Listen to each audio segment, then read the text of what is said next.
श्रीनिवास रामानुजन के जन्म के 2-3 साल के अंदर ही चिकन पॉक्स जैसी खतरनाक बीमारी के कारण नन्हे से भाई बहन का देहांत हो गया। बीमारी इन्हें भी हुई, पर संजोग अच्छा था, ठीक हो गए। 3 साल की उम्र तक बोल नहीं पाते थे। आगे एडमिशन एक लोकल स्कूल में हुआ।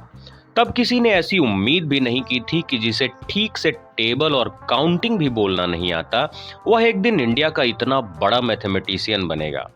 जब थोड़े बड़े हुए तो टैलेंट की हल्की झलक सबको दिखने लगी। 12 साल की उम्र तक हायर ट्रिगोनोमेट्री पर कमांड कर चुके थे। 3 घंटे का स्कूल का एग्जाम पेपर 30-40 मिनट में ही सॉल्व करने लगे। बड़े से बड़ा और कॉम्प्लिकेटेड मैथ भी चुटकियों में सॉल्व होने लगा। एक ही क्वेश्चन को कई तरीके से आंसर करने लगे।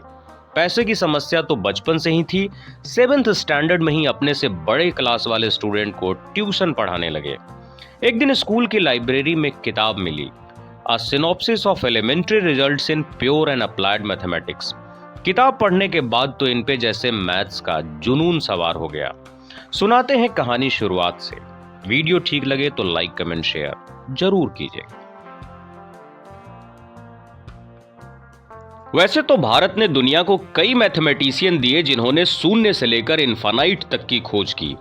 22 दिसंबर को सरकार ने श्रीनिवास रामानुजन के जन्मदिन को नेशनल मैथमेटिक्स डे के रूप में सेलिब्रेट करने की घोषणा की।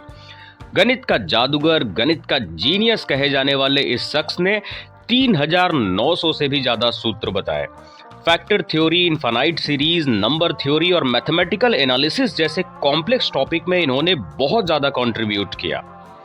1887 में तमिलनाडु के एरोड गांव में जन्मे श्रीनिवास का बचपन में ही गरीबी से पाला पड़ गया। पिता कपड़े की दुकान में काम करते थे, माँ हाउसवाइफ थी, साथ ही लोकल टेम्पल में भजन भी गाती थी, जिससे थोड़ी बहुत कमाई हो जाती। बड़ी मुश्किल से घर के खर्चे चलते।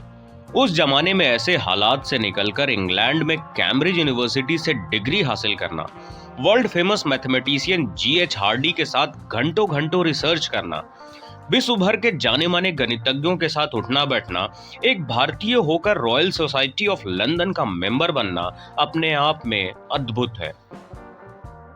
16 साल की उम्र तक पहुंचते पहुंचते क्वाड्रेटिक इक्वेशन सॉल्व करने का अपना ही मेथड यूज करने लगे।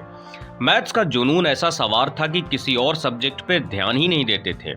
इसी कारण 11th के एग्जाम में मैथ्स को छोड़ सारे सब्जेक्ट में फेल हो गए। जो स्कॉलरशिप मिल रही थी वह भी बंद हो गई। उसके बाद कॉलेज की पढ़ाई के लिए मद्रास गए, लेकिन वहां भी दूसरे अन्य सब्जेक्ट में फेल। तंग आकर 12th के बाद कॉलेज और डिग्री की पढ़ाई ही छोड़ दी, मगर मैथ्स को लेकर इंटरेस्ट बिल्कुल भी कम न हुआ। इकोनॉमिकल कंडीशन तब तक काफी खराब हो गई थी। जब पेन और पेपर खरीदना भी इनके लिए काफी महंगा हो गया तो स्लेट और चौक का यूज करने लगे। 1907 आते आते जब 19 साल के हुए तो पैसों की समस्या बढ़ने लगी। कई बार खाली पेट ही सोना पड़ा। फिर भी लगन ऐसी थी कि नए नए थ्योरम डिस्कवर ही करते जा रहे थे। 1909 में शादी हुई जानकी देवी से। अब पारिवारिक जिम्मेदारियां भी आ पड़ी। 1910 में मुलाकात हुई बी रामास्वामी अय्यर से, जिन्होंने इंडियन मैथमेटिकल सोसाइटी की स्थापना की थी। दोनों के प्रयास से रामानुजन का work journal of Indian mathematical society में पब्लिश हुआ। यहीं से लोग साधारण से रामानुजन को मैथमेटिशियन रामानुजन के नाम से जानने लगे। रामास्वामी अय्यर और डिस्ट्रिक्ट जज रहे श्री राव की मदद से मद्रास पोर्ट में अकाउंटिंग क्लर्क की नौकरी मिली।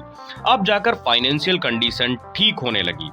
जॉब पर भी जरा सा खाली समय मिलता, उसका यूटिलाइज मैथ सॉल्व करने में करते।